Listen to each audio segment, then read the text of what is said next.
साथियों नमोदय। आप माधव सेवा संस्थान चैनल देख रहे हैं। इस पर आपका हार्दिक स्वागत है। राम मंदिर से चोरी होने वाले तथ्यों और आंकड़ों पर एक ध्यान देंगे और उसके संबंध में चर्चा करेंगे। मामला बहुत बड़ा है, अजीबोगरीब है और जनमानस के विरुद्ध है।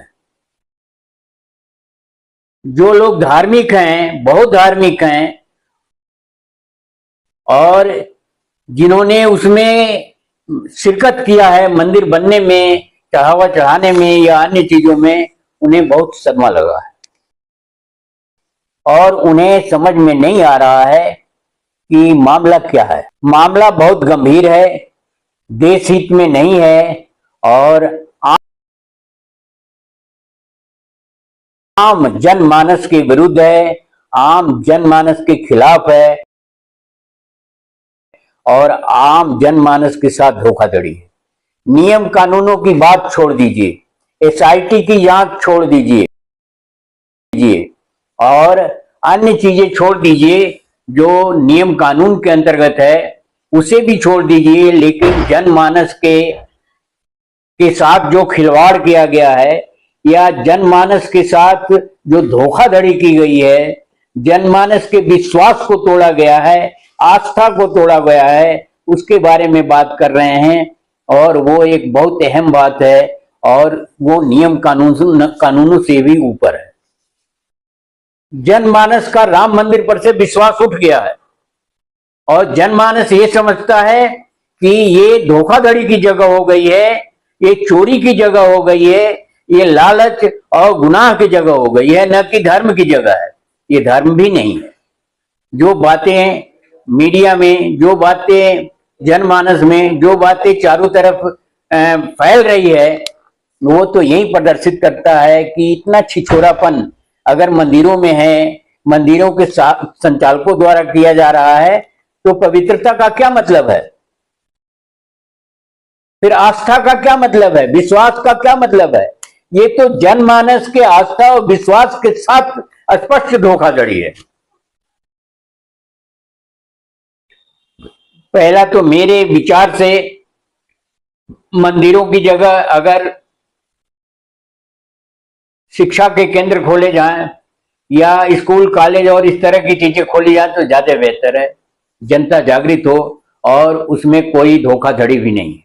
हालांकि यहाँ तो धोखाधड़ी आम बात है, हर जगह धोखाधड़ी का वातावरण तैयार हो जाता है और तुरंत तैयार हो जाता है। जब मंदिर में तैयार हो रहा है, मंदिर में चोरी हो रही है, मंदिर में धोखाधड़ी हो रही है और मंदिर में इस तरह के लोग पड़े हुए हैं, तो और जगहों की तो बात ही नहीं है। जिस मंदिर के लिए 50 साल जो है हंगामा हुआ है, 50 साल जो है देश की अर्थव्यवस्था से खिलवाड़ हुआ है, जनमानस से खिलवाड़ हुआ है और तमाम मुकदमे और ये और वो और विध्वंस और फला और ठेका सब चीजें हुई हैं। उस मंदिर में अगर चोरी होती है तो यह मतलब इसको क्या कहेंगे? इसको तो हम यही कहेंगे कि आस्था और विश्वास के साथ ही देश के तमाम वातावरण के साथ जो है विश्वासघात किया गया, कई तरह से विश्वासघात किया गया। चढ़ावे के धनराशि की चोरी की गई और बड़े पैमाने पर चोरी की गई, छोटे पैमाने पर नहीं, और धड़ल्ले से की गई, बिना किसी संकोच के, बिना किसी उसके।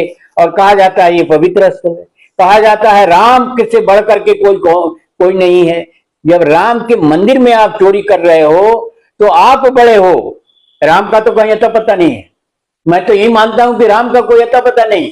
आप राम का जो बखान करते हैं वो झूठा बखान करते हैं, वो अपने स्वार्थ के लिए करते हैं, अपनी गलत मंशा के लिए करते हैं। अगर राम का आप बखान करते हैं और उसके पीछे आप चोरी करते हैं, व्यभिचार करते हैं, कुछ भी करते हैं जो गलत है, तो उसको क्या कहेंगे? तो राम से बड़े तो आप ही हैं। राम कहां है इसमें? और राम का क्या औचित्य है? राम के बहाने आप जो है अपनी स्वार्थ सिद्धि कर रहे हैं, अपनी राजनीति चला रहे हैं, अपनी मंशा जाहिर कर रहे हैं और देश के साथ विश्वासघात कर रहे हैं, जनमानस के साथ विश्वासघात कर रहे हैं। तो मेरी समझ से तो राम कहीं नहीं है। आपने खुद सिद्ध कर दिया कि राम का कोई मतलब ही नहीं है, मतलब है धंधे का। धंधा आपका चल रहा है, फिर ठीक है, राम को जीवित रखो, चाहे किसी को जीवित रखो, चाहे किसी का गुणगान करो, काम तो हमारा चल ही रहा है।